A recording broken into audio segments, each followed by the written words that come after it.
Bonjour à tous, aujourd'hui on termine le programme d'économie avec un dernier chapitre qui est assez court, qui vient dans le prolongement de ce qu'on avait vu sur le monopole, l'oligopole et puis les marchés concurrentiels. Aujourd'hui en fait on va s'intéresser aux raisons qui expliquent le fait qu'un marché soit en situation de monopole ou en situation de concurrence.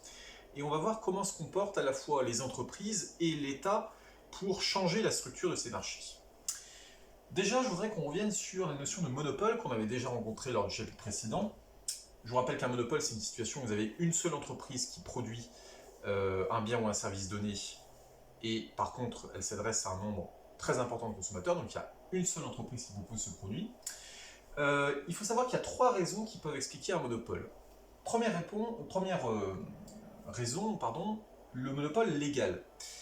Le monopole légal, c'est la situation où en fait vous avez une loi ou un règlement qui est mis en place dans un État et qui interdit une entreprise de faire concurrence à une autre entreprise qui est déjà sur un marché.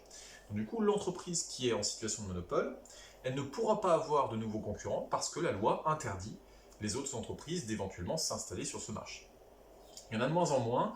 En France, ce qui existe encore et ce qui disparaît petit à petit, ce qui va disparaître d'ici la fin de l'année, c'est le monopole qu'a la SNCF par rapport au transport ferroviaire français.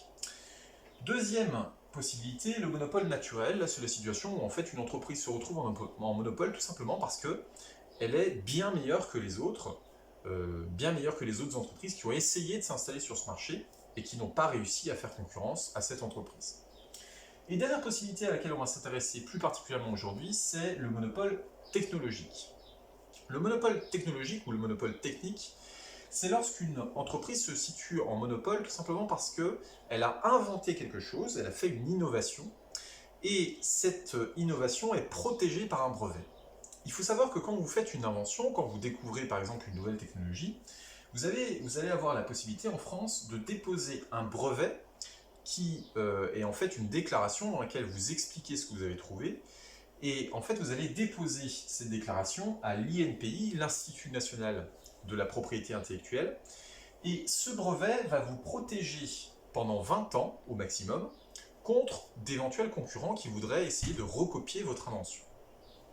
Donc un brevet, ça va permettre bien justement à une entreprise de rester toute seule sur son marché, tout simplement parce qu'elle aura inventé un nouveau produit par exemple, mais les autres entreprises qui voudraient éventuellement lui faire concurrence ne pourront pas pendant une certaine durée, du moment que le brevet protège cette invention. Alors, donc on a vu les différentes raisons qui expliquent la situation de monopole. On va voir maintenant comment agissent les différents acteurs par rapport à cette structure de marché. Alors l'État, il faut savoir qu'il cherche avant tout à démanteler les monopoles, c'est-à-dire à les supprimer.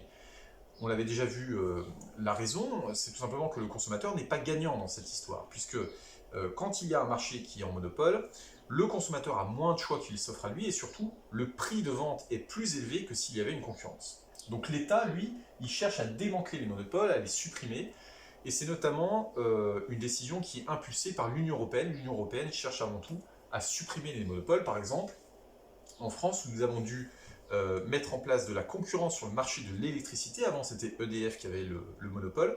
Et il y a eu une ouverture à d'autres entreprises concurrentes parce que l'Union européenne a demandé aux États membres d'ouvrir ce marché à la concurrence.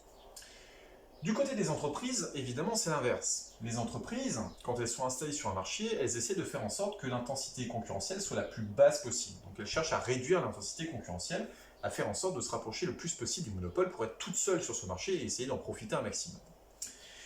Pour ça, elles ont deux grandes possibilités, et c'est donc sur ces deux points qu'on va terminer ce chapitre. Elles peuvent soit faire une stratégie d'innovation, on en a déjà parlé, c'est-à-dire inventer quelque chose par rapport aux produits qu'elles vendent, ce qui va faire que ces produits vont devenir uniques par rapport aux autres entreprises, et comme le brevet va protéger cette entreprise contre les autres, elle sera la seule à protéger, à proposer cette invention. Donc la stratégie d'innovation va vous permettre de vous retrouver tout seul sur le marché. Dernière possibilité, vous pouvez différencier les produits éventuellement en proposant des prix plus bas que la concurrence, ce qui va permettre éventuellement d'éliminer quelques entreprises sur le marché. Voilà, donc on a vu comment est-ce qu'on peut expliquer un monopole, et puis également comment les différents acteurs, à savoir l'État et les entreprises, réagissent par rapport à cette structure de marché. Et donc on a terminé sur ce point avec le programme d'économie. Merci à tous.